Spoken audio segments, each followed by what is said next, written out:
the newspapers began to write about us, right? With this vigilante groups in Britain. You can't have vigilance, it's not a South American country, It's vigilante. We said, well, if the police do something to protect us, we're okay. Yeah. And then in the newspaper, in Race Today and in our leaflet, we promulgated the idea that if we live together, if Bangladeshis lived together, they wouldn't get attacked because there'd be strength in numbers. The GLC, we went and talked to them. Yeah. There was a fellow who's now in the Lords. What's his name? I forget his name, right? But Richard, we'll get his name. He was the leader. We went to speak to him and he said, look, you want to ghettoize people.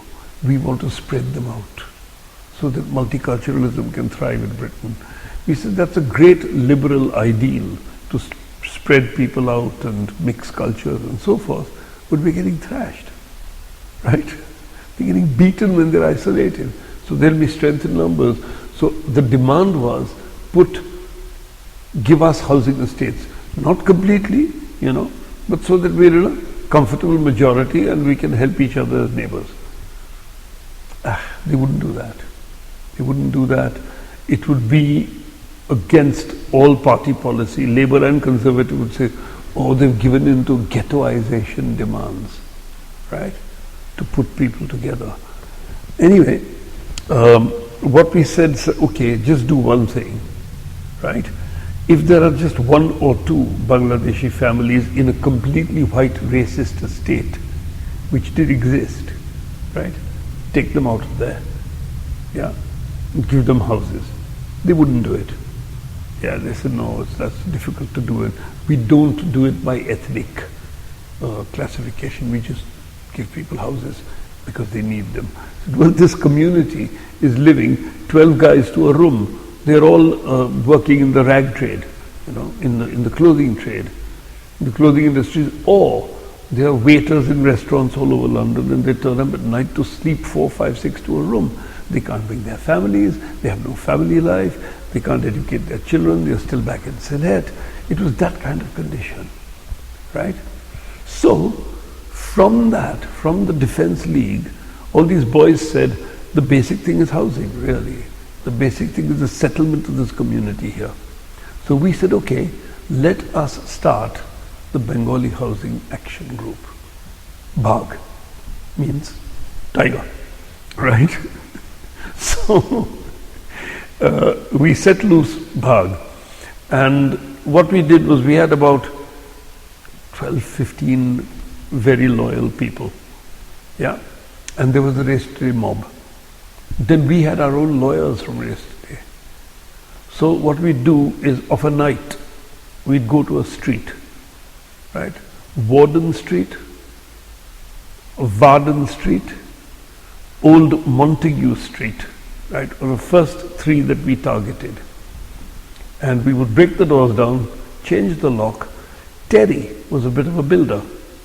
What the GLC had done had broken down basins in the bathrooms, toilets smashed, right, so that people couldn't live there. Lights ripped out, right, electricity stopped, water stopped. We'd dig up the pavement, go and open the water tap, right? Install second-hand toilets, get them to pay. The family would readily pay. So what's the cost? £2 for a toilet, second-hand toilet, you cement it, you put it down, it's fixed in a day. A new house, rent-free. Yeah. So we squatted Montague Street, Varden Street, Warden Street. And then the demands kept coming. More and more people wanted the assistance of the Bengali Housing Action Group. So Terry and some boys found a completely abandoned housing estate, council estate, called Pelham Buildings. They've broken it down now. It was old Victorian 3-4 story courtyards. I mean, I'd like to live there, but at the time it was pretty grim. and the electricity was burst.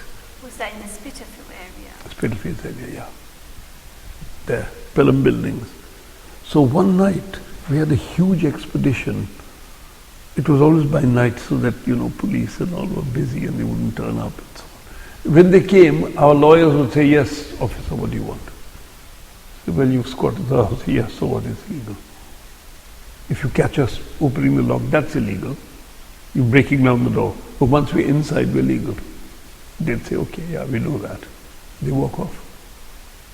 So we squatted the whole of Pelham buildings, and you should see the thing, the scene you can imagine. Guys used to come with their charpais on their heads, with baggage piled, and the family behind them running to try and take possession of the house.